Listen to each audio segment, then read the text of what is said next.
عزیز طلبہ السلام علیکم، امید ہے کہ آپ سب خیریت سے ہوں گے اور نعت کے اشعار کی تشریح آپ نے اچھے طریقے سے یاد بھی کر لی ہوگی اور اپنی آنسر شیٹس پر لکھ بھی لی ہوگی۔ آج میں آپ کو آپ کی درسی کتاب میں سے خط کی تعریف تحریر کرواؤں گی اور اس کے علاوہ قواعد و انشاء میں سے ایک خط تحریر کرواؤں گی۔ آپ اپنی درسی کتاب نکال کر اپنے سامنے رکھیں اور درسی کتاب کا صفحہ نمبر 18 نکالیے۔ اب اس میں دیکھیں خط کی تعریف لکھی ہوئی ہے۔ نثر کی اقسام میں سے ایک اہم قسم خط بھی ہے۔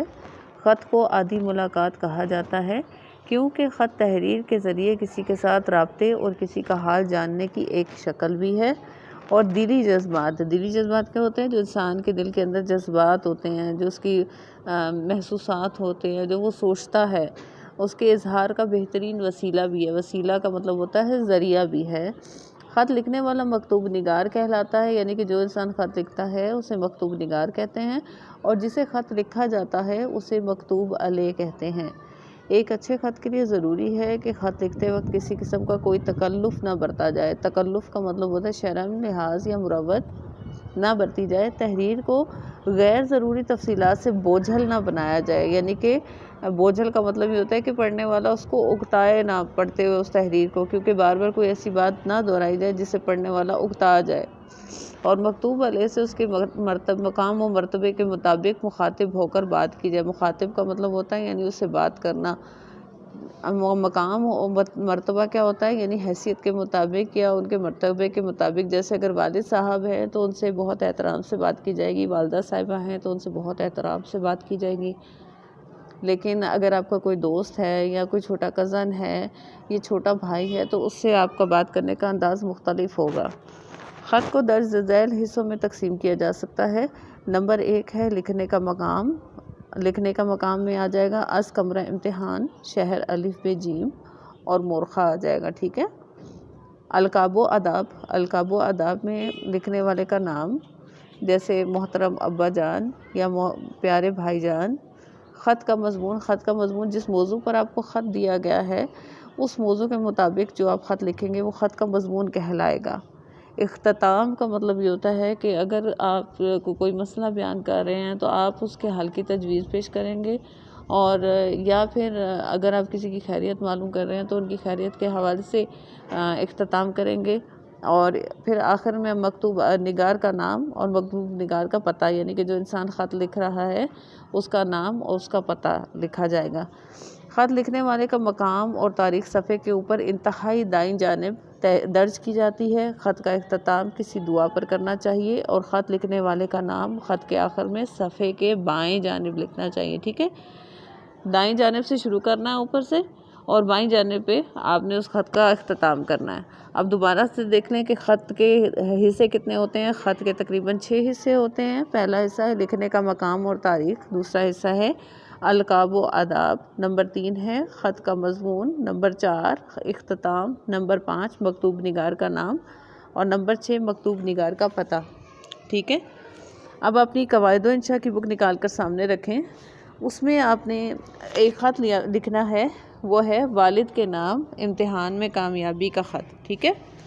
والد کے نام امتحان میں کامیابی کا خط۔ اس میں دیکھ لیں کہ سب سے اوپر انتہائی دائیں جانب اوپر جو ہے وہ لکھا ہوا ہے مقام، ٹھیک ہے۔ مقام میں آپ یہاں پہ لکھیں گے از کمرہ امتحان، نیچے لکھیں گے شہر الف ب ج، اور اس کے بعد نیچے لکھیں گے مورخہ، جیسے آج لکھیں گے 27 اپریل 2021، ٹھیک ہے۔ اور اس کے بعد آپ نیچے القاب و آداب میں لکھیں گے محترم ابا جان السلام علیکم۔ السلام علیکم جب آپ لکھیں گے آپ اوپر بھی لکھ سکتے ہیں اور السلام علیکم آپ نیچے بھی لکھ سکتے ہیں۔ اگر آپ محترم ابا جان کے ساتھ ندائیہ فجائیہ کی علامت لگا لیتے ہیں تو السلام علیکم کے ساتھ پھر آپ ڈیش لگائیں گے، علامت ختمہ لگائیں گے۔ اگر آپ محترم ابا جان لکھ کے ندائیہ فجائیہ کی علامت لگاتے ہیں اور اس کے بعد نیچے والی لائن میں السلام علیکم لکھتے ہیں تو پھر نیچے آپ کو ندائیہ فجائیہ کی علامت ہی السلام علیکم کے ساتھ دوسری لائن میں لگانی ہوگی، ورنہ یہ طریقہ کار بھی ٹھیک ہے جو آپ کی قواعد و انشاء میں لکھا ہوا ہے۔ مبارک ہو 1 اپریل آئی، میری کامیابی کی خوشخبری لائی، بے رنگ سا سکول پہنچا۔ بے رنگ کا مطلب یہ ہوتا ہے کہ پریشانی کی کیفیت میں اسکول پہنچا۔ اسکول کا وسیع صحن طلباء سے بھرپور تھا۔ بھرا ہوا تھا، یعنی کہ وسیع صحن کشادہ، وسیع صحن یعنی کشادہ یا بڑا صحن جو تھا وہ طلباء سے بھرپور تھا، طلباء سے بھرا ہوا تھا۔ اساتذہ صاحبان تشریف لا رہے تھے، تمام اساتذہ کرام اسکول کے میدان میں یا اسکول کے صحن میں تشریف لا رہے تھے۔ 9 بج چکے تھے تو ہیڈ ماسٹر صاحب جلوہ افروز ہوئے یعنی کہ وہ تشریف لائے۔ ہر جماعت کی قطار لگ گئی یعنی کہ ان کو لائن میں کھڑا کر دیا گیا ہر جماعت کو، مگر دل دھڑک رہے تھے، یعنی کہ سب جو ہے وہ اندر سے گھبرائے ہوئے تھے، پریشان تھے۔ معلوم نہیں کیا نتیجہ نکلے، پاس ہیں یا فیل یا زیر غور، یعنی کہ یا تو ہم پاس ہیں یا فیل ہیں یا زیر غور کا مطلب یہ ہے کہ ابھی غور کیا جا رہا ہے کہ ہمیں پروموٹ کر دیا جائے یا نہیں، یعنی کہ دل میں طرح طرح کے وسوسے آ رہے تھے، خیالات آ رہے تھے۔ خدا کر کے نتیجے کی فہرستیں اساتذہ کو ملی، وہ خرامہ کا مطلب ہے آہستہ آہستہ اپنی اپنی جماعت میں گئے، نتیجہ سنایا۔ پاس ہونے والے طلباء کی خوشی کی انتہا نہ تھی، یعنی کہ پاس ہونے والے طلباء بہت زیادہ خوش تھے، وہ ناچتے تھے، گاتے تھے، تکبیر کے نعرے لگاتے تھے۔ تکبیر کے نعرے کیا؟ اللہ اکبر کے نعرے لگاتے تھے۔ کبھی اسکول زندہ باد کا نعرہ لگتا، کبھی ہیڈ ماسٹر صاحب زندہ باد کا نعرہ بلند ہوتا، کوئی آدھ گھنٹہ یہی کھیل ہوتا رہا۔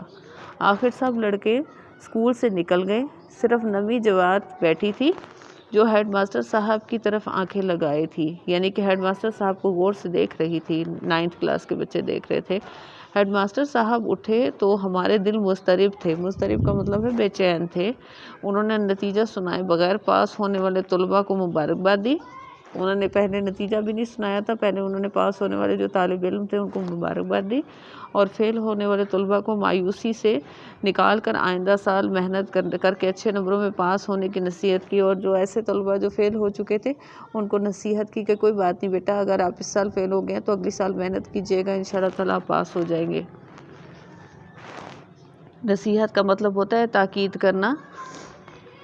پھر نتیجہ سنایا۔ ہمارے فریق کے 5 لڑکے فیل ہوئے، یعنی کہ ہمارے گروپ میں جو دوسرے گروپ کے بچے تھے اس میں تقریباً 5 لڑکے جو ہے وہ فیل ہوئے، جو ساتھی تھے ان میں، اور باقی ہم سب پاس تھے، یعنی کہ 5 لڑکے ہماری کلاس میں فیل ہو گئے تھے اور ہم سب پاس تھے۔ ہماری خوشی کا کوئی ٹھکانہ نہ تھا، یعنی کہ ہم بہت زیادہ خوش تھے، اچھلنے کودنے ناچنے کو جی چاہتا تھا، مگر پاسے ادب سے خاموش اپنے اپنے گھروں کو چل دیے۔ لیکن یہ تھا کہ ادب کی وجہ سے ہمیں ادب تھا اپنے اساتذہ کرام کا اور لحاظ تھا، اس وجہ سے ہم خاموشی سے اپنے گھروں کی طرف روانہ ہو گئے۔ فیل ہونے والے طلباء گردنیں جھکائے منہ لٹکائے اسکول سے نکل گئے۔ جو طلباء بیچارے فیل ہو گئے تھے وہ پھر ظاہر ہے پریشان تھے، اور وہ اپنی سر جھکائے اپنے گھروں کی طرف روانہ ہو گئے اور پریشان تھے وہ بہت زیادہ۔ پھر آگے آپ نے اختتام کرنا ہے اس خط کا، یہ خط کا مضمون تھا، ٹھیک ہے۔ اب نیچے خط کا اختتام کریں گے، اس میں لکھیں گے پیارے ابا جان، پھر ندائیہ فجائیہ کی علامت لگائیں گے، پھر لکھیں گے یہ سب آپ کی اور امی جان کی دعاؤں کا صدقہ ہے کہ آپ، یعنی کہ ماں باپ تو ہمیشہ اپنے بچوں کے لیے دعا کرتے ہیں نا، تو کہہ رہے ہیں یہ سارا آپ کی دعاؤں کی وجہ سے ایسا ہوا ہے۔ انشاءاللہ 10ویں جماعت امتیاز کے ساتھ پاس کروں گا، یعنی کہ نمایاں نمبروں سے پاس کروں گا، اور وظیفہ حاصل کرنے کے لیے سخت محنت کروں گا۔ اور میں جو وظیفہ ہوتا ہے نا، پاس ہونے پر ایک وظیفہ دیا جاتا ہے، سالانہ یا ماہانہ امتحان جو ہے وہ انعام دیا جاتا ہے، تو اس کے لیے میں سخت محنت کروں گا۔ امید ہے اللہ تعالیٰ مجھے مایوس نہیں کرے گا۔ آپ بھی دعا کرتے رہیں۔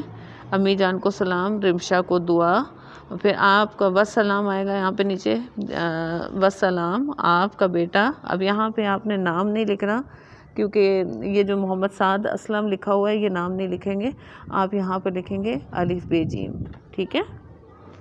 امید ہے کہ آپ کو یہ خط اچھی طرح سے سمجھ میں آ گیا ہوگا۔ آپ نے خط کی تعریف اور یہ والا خط اپنی کاپی میں لکھنا ہے اور یاد بھی کرنا ہے۔